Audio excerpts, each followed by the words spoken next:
Bonjour à tous. Donc nous allons commencer cette table ronde de l'après-midi. Donc l'idée c'est d'aborder la question du marketing digital pour promouvoir sa marque avec des retours d'expérience de professionnels qui vivent ça au quotidien. Avec l'avènement de BERT et l'importance croissante de l'EAT notamment, donc expertise, autorité, fiabilité, les marques ont désormais un créneau à jouer, ce qui était peut-être un petit peu moins le cas au départ, ce qui est de plus en plus le cas aujourd'hui. Et je parle notamment sous l'angle du search. Et avec l'abondance des contenus qui fleurissent sur la toile, les internautes se fient de plus en plus aux résultats issus de marques auxquelles ils pensent pouvoir accorder leur confiance. Et cela concerne absolument tous les domaines et toutes les typologies de marques. Or, faire la promotion de sa marque, cela dépasse complètement du cadre du search et ça concerne l'intégralité du marketing digital. Et c'est justement ce que nous allons voir aujourd'hui pour faire le point sur cette situation, sur les différents leviers à mettre en place, sur les retours d'expérience que, donc, comme je vous disais, elles pratiquent régulièrement. Nous avons réuni autour de cette table 3 profils très différents et très complémentaires. Donc tout d'abord, Lydia Arzour, ici présente, dans le SEO depuis 2001, qui accompagne ses clients, qui est directrice générale de l'agence Reprise et qui accompagne ses clients dans la définition de leur stratégie digitale, en incluant tous les leviers de performance pour améliorer le parcours utilisateur. Elle s'intéresse notamment beaucoup aux neurosciences et au développement humain. Je vous présente ensuite Virginie Clèves, dans le digital et dans le SEO depuis 20 ans également, qui a travaillé 13 ans dans le secteur des médias, avant de se mettre à son compte il y a 5 ans, sur des problématiques de digital, de stratégie digitale et de SEO. Et enfin, Sonia Milanello, spécialiste du contenu, qui depuis 9 ans accompagne des clients de grands comptes à PME dans leur stratégie de marketing digital et spécialement sur les contenus pour mettre en place l'architecture de l'intégralité des contenus du site. Son travail repose sur des principes donc d'architecture, de l'information et de content design. Elle est membre de l'association Contenu, notamment, qui est une association assez récente, qui date de 2018, il me semble, oui, et qui promeut la production de contenus de haute qualité, éthique, et avec une préférence pour la qualité sur la quantité. Donc, je vais vous donner la parole. Et Lydia va commencer par nous planter un petit peu le décor. Merci. Oui, je vais planter un petit peu le décor avec quelques chiffres. Ça me paraît important puisqu'on parle de stratégie digitale. Donc, j'ai les derniers chiffres du SRI, donc le syndicat des régies de l'Internet. Le search a augmenté de 9%. Donc, ça tombe bien, on est chez SearchWhy. Donc là, on va parler du search payant. Les chiffres que je vais communiquer, c'est l'investissement sur les leviers digitaux. Mais ça veut bien dire que la recherche, elle est très importante. Donc le search représente 42% du marché. Vient ensuite le social, qui a augmenté de 21%, donc la partie payante, et pèse 25% du marché, suivi du display, dont les investissements ont augmenté de 13%, et les autres leviers de 7%, qui concernent l'affiliation, l'emailing, et d'autres leviers liés aux derniers, enfin ceux qu'on va retrouver à la fin, pardon. Et la chose très importante qu'il faut retenir ici, c'est que depuis 2018 jusqu'en 2019, les augmentations publicitaires ont augmenté de 12%. Donc le search pèse 2478 millions d'euros. Donc la recherche, c'est quand même l'un des premiers leviers, enfin en tout cas l'un des premiers usages sur le web. Et ça se ressent aujourd'hui dans les stratégies digitales qui orchestrent l'ensemble de ces leviers, puisque le search arrive en premier. C'est effectivement assez impressionnant. Alors, quand même, Là, tu parles d'augmentation en valeur absolue. Tout à fait. Je crois qu'il y a aussi quelque chose d'important qui est en train de se passer. Alors, je n'ai pas le chiffre en tête, mais c'est sur les investissements de télé. Le digital est en train de rejoindre les investissements de télé et on suppose que très bientôt, il va les dépasser assez largement. Moi, je crois assez, même si le search continue à progresser, que les social ads vont certainement à terme quand même prendre le lead. Moi, je verrais bien une inversion dans les 2-3 ans à venir avec d'abord les social ads et ensuite le search. Mais bon, on verra. C'est ta prédiction, donc. Écoute. D'accord. Alors, dans ce débat-là, enfin, dans ce contexte-là, il faut rajouter 2-3 choses, puisqu'on va parler également de contenu. L'audio, qui augmente de 32%, donc l'investissement sur l'audio digital. On parle beaucoup de podcasts, donc c'est un contenu assez important dans les années à venir. Ça commence maintenant. Et la vidéo, qui est également l'un des formats le plus utilisés, notamment sur les réseaux sociaux.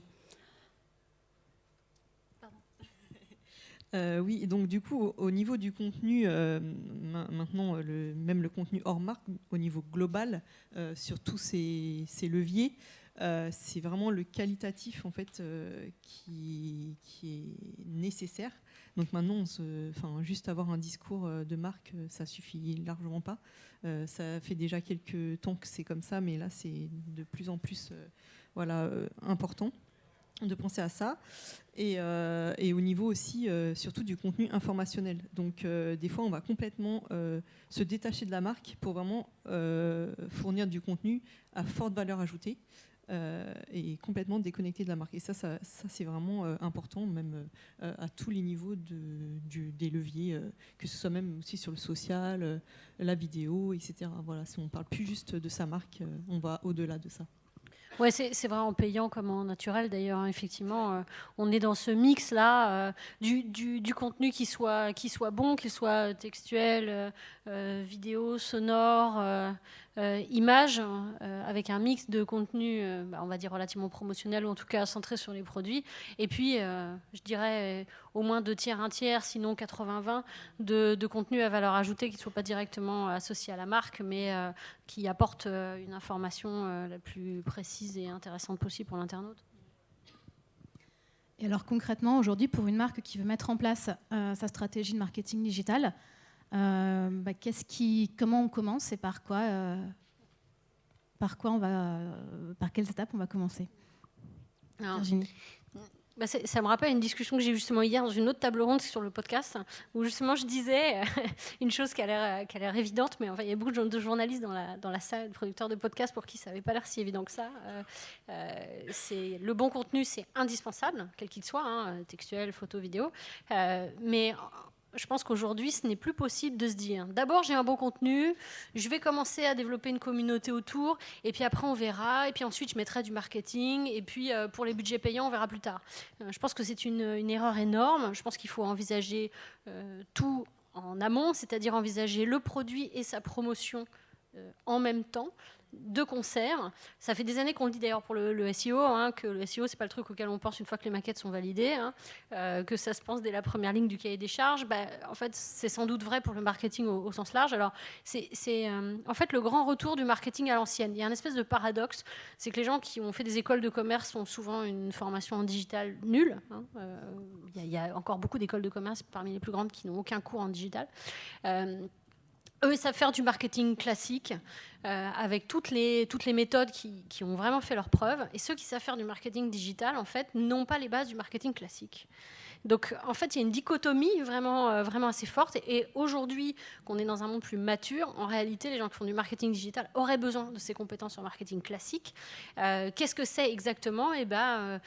Prévoir sa cible, envisager un dispositif. Dans ce dispositif, on va dire qu'on y mettrait un minimum de 60 à 70% de sûr, dont on sait que ça va remplir les objectifs. Alors là-dedans, on peut mettre en partie du SEO. Il y a évidemment toute la partie branding. A priori, quand on a une marque un tout petit peu installée, on doit être capable de savoir les retours qu'on peut obtenir au moins sur son nom de marque. Et puis des levées classiques qui sont par exemple le search payant, dont on sait, à peu près, on a une idée d'un coût par clic, et puis on sait combien on met de budget et à peu près combien on aura de retombées. Donc ça, c'est pour la partie sûre. Ensuite, on va aller sur du un peu moins sûr, on va aller peut-être sur un poil plus innovant, ou en tout cas tester des nouvelles choses à partir de leviers qu'on connaît déjà, qui peuvent être divers d'ailleurs, hein, qui peuvent être du search, qui peuvent être de l'emailing, qui peuvent être de l'affiliation, que sais-je. Et puis l'idée, c'est de garder toujours une partie sur de l'innovation pure. Là, Lydia parlait du son, je pense c'est quelque chose qui va vraiment décoller très très rapidement, et aussi en SEO d'ailleurs, hein, pas que, mais aussi en SEO. Moins à mon avis sur les assistants vocaux que sur le podcast, et même le son en player intégré dans une page en standalone comme on le fait aujourd'hui pour une vidéo. Et donc en fait ça, c'est vraiment quelque chose qu'on planifie à l'avance sur une roadmap à mon avis annuelle, remise en question trimestriellement avec même un point mensuel. Et c'est pas ce qu'on faisait avant, qui était de dire bon allez hop, je mets un ticket là, tiens, je teste ce truc-là, je l'arrête, je le remets, je sais pas, attends, là, j'ai plus de budget, je mets en pause un mois, attends, je reprendrai autre chose. Aujourd'hui, on est vraiment dans un monde où on doit envisager un plan marketing d'ensemble. Dès le début, on le planifie, on le lance, et ensuite, on le déroule. Et vraiment avec un phasage longtemps à l'avance. Pour moi, c'est ça qui change, et le SEO fait partie des leviers, parmi tous les autres, en fait, qui doivent être envisagés dans une stratégie marketing d'ensemble. Désolée, j'étais un peu longue. C'est pas grave. Et justement, Sonia, en termes de contenu, comment on va procéder ? Ouais, en fait, en termes de contenu, bien sûr, on va voir ce qu'on veut dire, hein, son message de marque, etc. Mais au-delà de ça, je pense qu'on parlait beaucoup de content first avant. On en parle encore aujourd'hui. Je pense que maintenant, c'est plutôt user first. Donc, même au niveau du contenu, savoir qui sont nos utilisateurs, etc. Donc, on fait des interviews, etc. en stratégie de contenu. Hein, mais tout ce qui est data aussi, il faut y aller à fond. Je pense que c'est super important de je sais pas, voir un peu quels contenus sont consommés le plus, ce genre de choses, voir un peu l'existant, ce qui se passe déjà quand on a un site, avant de se dire on va tout refaire, on va mettre une stratégie en place. Avant, on voit ce qui se passe déjà. Et puis aussi faire des hypothèses, hein, voir un peu vers quelle direction on veut aller. Donc pourquoi on le fait, etc. Et ensuite tester ces hypothèses, voir si ça marche vraiment, quoi. Et au-delà de juste des tactiques, comme tu disais, mettre vraiment tout ça en place sur le long terme. Voilà. Et ensuite mesurer sur la maturité. Oui, maintenant. et voilà, et mesurer ce retour, le retour de performance, parce que franchement, des fois, c'est vrai qu'on va se dire, on va tâtonner un peu, mais bon, le mieux, c'est de voir un peu aussi, savoir un peu ce qui fonctionne par rapport à l'existant, et voilà. Donc, je pense que c'est important aussi de vraiment partir de l'utilisateur, sur tous les points d'ailleurs. Sur tous les points, mais aussi partir de l'objectif, c'est-à-dire promouvoir sa marque. C'est aussi, est-ce que je veux générer de la notoriété, donc je vais être sur des dispositifs très branding. Est-ce que je veux générer du trafic, et donc là sur des dispositifs plutôt liés à la considération, ou est-ce que je veux générer du chiffre d'affaires et donc des ventes? Et dans l'orchestration des leviers, bien souvent, on va retrouver le search qui intègre le SEO en très très bas de funnel.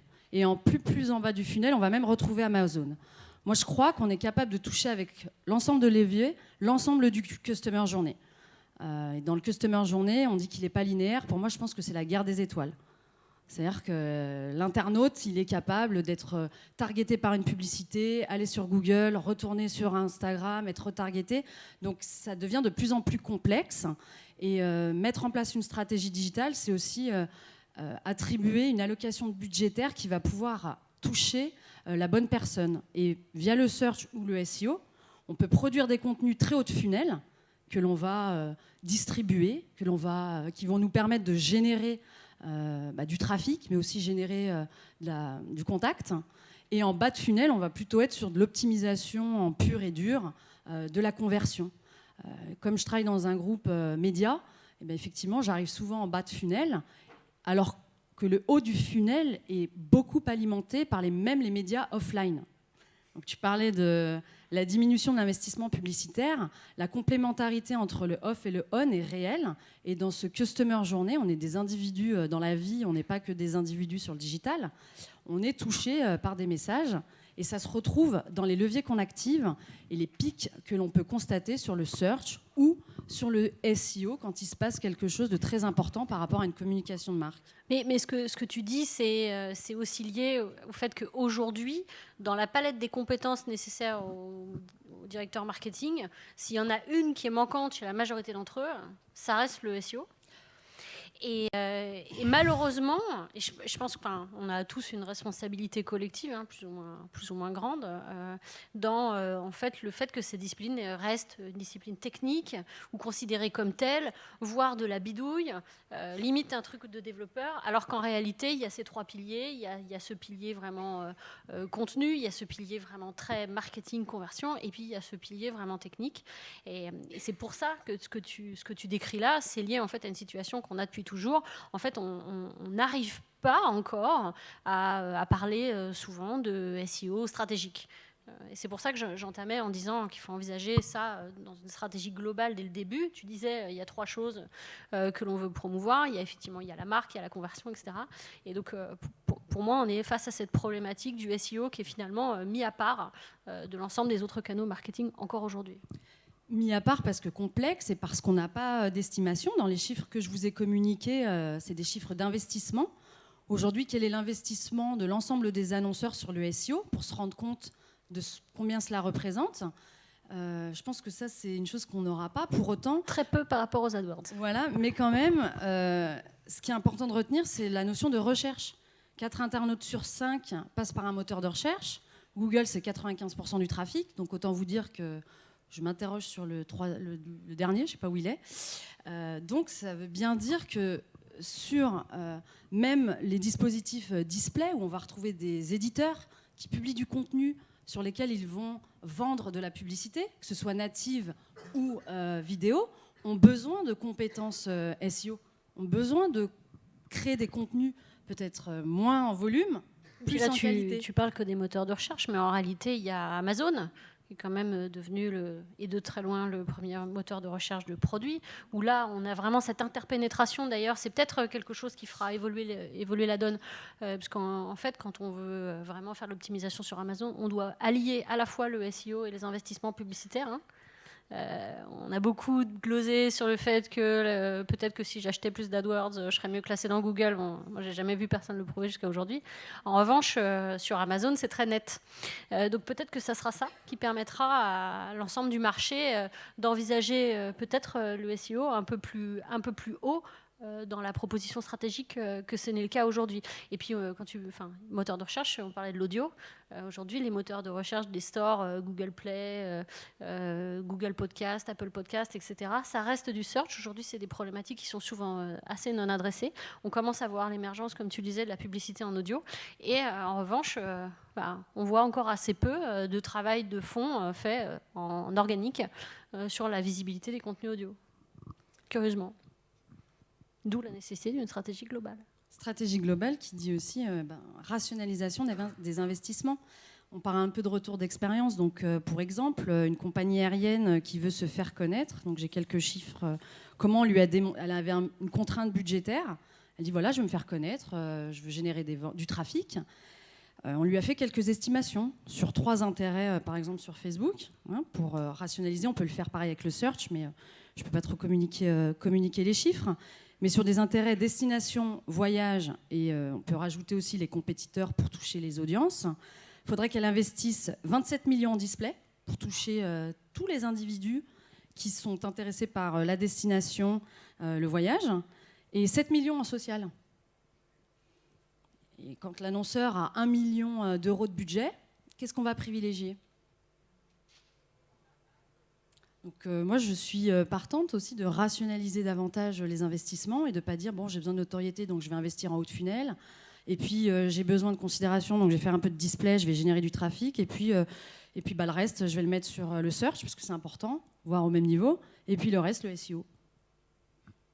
Parce qu'on n'arrive pas aujourd'hui auprès d'un annonceur en lui disant, si tu investis 100 000 euros en SEO, tu vas générer X% de plus en trafic et X% de plus en vente. Et ça, c'est une vraie problématique. qui n'est pas forcément adressé. En naturel, tu ne peux jamais arriver à avoir des chiffres comme tu l'as en payant. C'est d'ailleurs effectivement le côté très pernicieux. Ouais.